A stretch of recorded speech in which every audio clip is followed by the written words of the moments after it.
الصلاۃ والسلام علیکہ یا رسول اللہ صلی اللہ علیہ وآلہ وسلم۔ السلام علیکم رحمۃ اللہ وبرکاتہ۔ آج کل درود شریف کی ویڈیوز میں حضرت فقیر پروفیسر باغ حسین کمال رحمۃ اللہ علیہ کا روحانی سفر بیان کر رہی ہوں۔ آپ رحمۃ اللہ علیہ کا کہنا ہے کہ آپ کو روحانی طور پہ جو بھی اعلیٰ عہدے ملے اللہ تعالیٰ کی بارگاہ میں، حضور پاک صلی اللہ علیہ وسلم کی بارگاہ میں، وہ سب کے سب درود شریف کی برکات سے ملے۔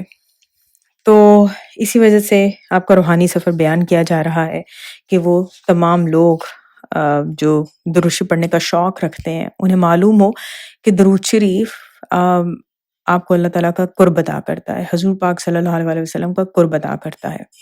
حضرت سلطان باہو رحمۃ اللہ علیہ لکھتے ہیں کہ طالب اللہ ظاہر میں خواہ کتنے ورد و وظائف میں مشغول رہے، وہ روحانیت میں کبھی بھی مجلس محمدی صلی اللہ علیہ وسلم حاصل نہیں کر سکتا جب تک کہ کوئی کامل مرشد اس کی رہنمائی نہ کرے۔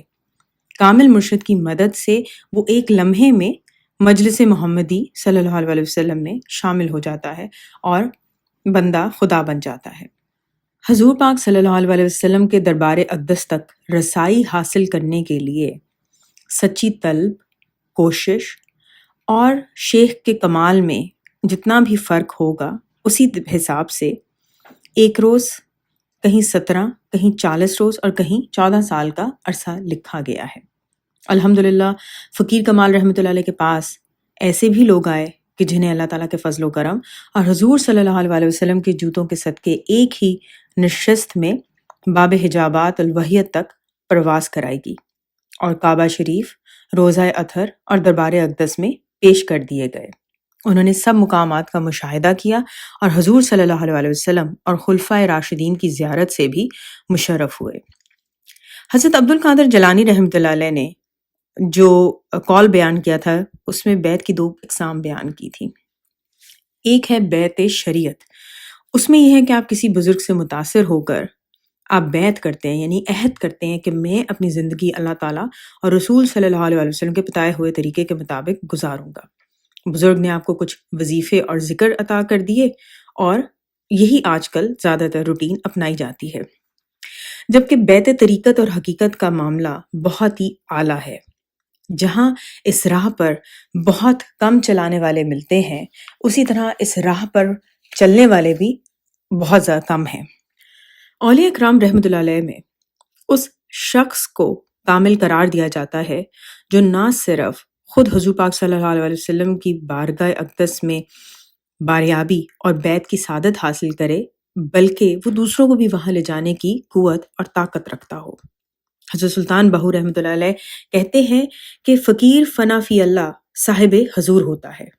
اللہ تعالیٰ کی وحدانیت میں غرق کرنا اور مجلس محمدی صلی اللہ علیہ وسلم میں پہنچانا اس کے لیے کچھ مشکل نہیں بلکہ آسان ہے، کیونکہ مرشد کامل طالب اللہ کا ہاتھ پکڑ کر منزل مقصود تک پہنچا سکتا ہے۔ جس مرشد کو یہ قدرت حاصل نہ ہو اسے کامل کہنا غلط ہے، بلکہ وہ راہزن ہے۔ سورہ الضحیٰ کی آیت نمبر 11 میں اللہ تعالیٰ کہتے ہیں اور اپنے رب کی نعمت بیان کر۔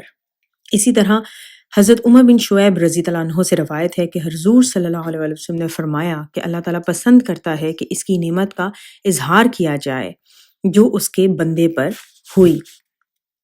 اس حوالے سے حضرت شیخ عبدالحق محدث دہلوی رحمۃ اللہ علیہ کہتے ہیں کہ نعمت کا چھپانا جائز نہیں، گویا یہ نعمت کی ناشکری ہے۔ اسی طرح وہ نعمت جو اللہ تعالیٰ نے بندے پہ فرمائی، مثلا علم اور فضیلت، خواہ وہ ظاہری ہو یا باطنی یعنی روحانی، اس کا اظہار کرنا چاہیے تاکہ لوگ واقف ہو جائیں اور اس سے فائدہ اٹھائیں۔ یہ بات سورہ بقرہ کی آیت نمبر 3 میں اس طرح سے بیان کی گئی ہے، اور جو کچھ ہم نے انہیں دے رکھا ہے اس سے خرچ کرتے ہیں۔ سورہ حدید کی آیت نمبر 21 میں اللہ تعالیٰ فرماتے ہیں یہ اللہ تعالیٰ کا فضل ہے، جسے چاہتا ہے عطا فرما دیتا ہے۔ اگر آپ کو کوئی اللہ والا مل جائے تو آپ کے لیے یہ سفر آسان ہو جاتا ہے۔ اب بات آتی ہے کہ انسان کو علم کس طرح ملتا ہے۔ اس کے 3 سورسز ہیں۔ ایک ہے آپ کی فزیکل سینسز، پھر وہم، عقل، اور آخری قسم ہے نور بصیرت۔ حضور پاک صلی اللہ علیہ وسلم کے ساتھ ہی وحی کا سلسلہ ختم ہو گیا تھا۔ مگر کشف اور الہام باقی رہ گیا ہے، جو حضور پاک صلی اللہ علیہ وسلم کے ان خوش نصیب فالوورز کو ملتا ہے کہ جنہیں کوئی مرد کامل مل جائے اور وہ اس مرد کامل کے وسیلے سے حضور صلی اللہ علیہ وسلم کی روحانی نسبت کو حاصل کر لیں۔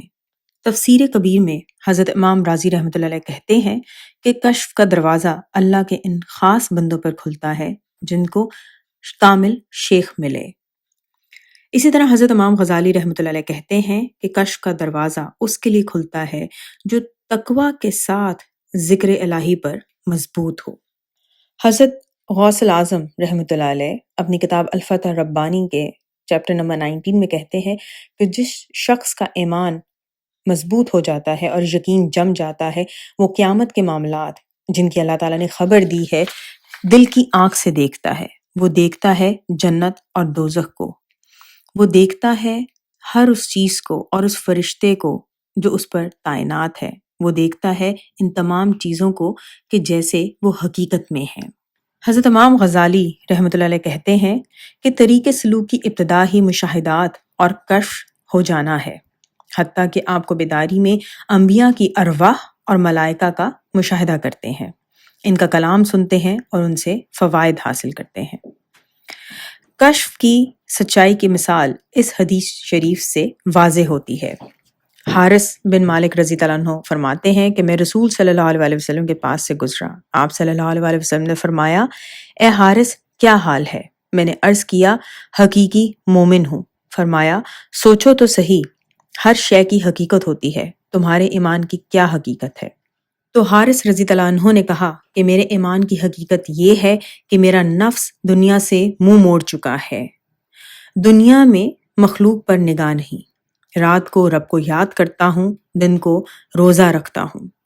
کشف کی حالت یہ ہے کہ گویا عرش الہی کو ظاہر باہر دیکھتا ہوں، اہل جنت کو دیکھتا ہوں کہ ایک دوسرے سے ملاقات کر رہے ہیں، اور اہل دوزخ کو چیختا ہوا دیکھتا ہوں۔ تو حضور صلی اللہ علیہ وسلم نے فرمایا کہ یہ ایسا بندہ ہے کہ جس کو اللہ تعالیٰ نے منور کر دیا ہے۔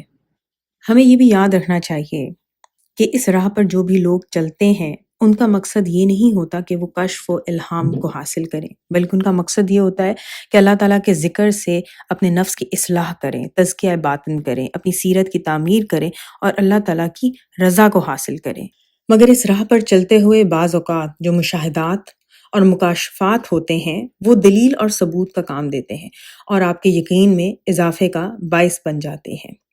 لیکن بعض اوقات یہ بھی ہوتا ہے کہ بلند منازل والے سالک کو کچھ بھی نظر نہ آئے اور کسی نئے آنے والے کو مشاہدات کی دولت سے نواز دیا جائے۔ جنہیں مشاہدہ نہ ہو انہیں اپنے شیخ پر کامل یقین کر لینا چاہیے۔ اس سفر پر یہ بھی ہوتا ہے کہ بعض اوقات شیطان بھی کوئی منظر دکھا دیتا ہے، اس لیے جب کوئی ایسا منظر نظر آئے جو قرآن اور سنت کے منافی ہو تو یقیناً وہ شیطان مردود کی طرف سے ہے۔ ایسی حالت میں کلمہ طیبہ بسم اللہ الرحمن الرحیم یا لا حول ولا قوت الا باللہ العلی العظیم پڑھا جائے یا درود شریف پڑھ کر دم کیا جائے تو یقیناً اگر باطل ہے تو وہ غائب ہو جائے گا۔ البتہ حضور صلی اللہ علیہ وسلم، کعبہ شریف، روضہ اطہر اور قرآن کریم کا روپ اختیار کرنا ابلیس کے بس کا روگ نہیں ہے۔ اگر خواب میں آپ کو ان میں سے کچھ بھی نظر آئے تو یہ حق ہے، سچ ہے اور آپ کی خوش نصیبی ہے۔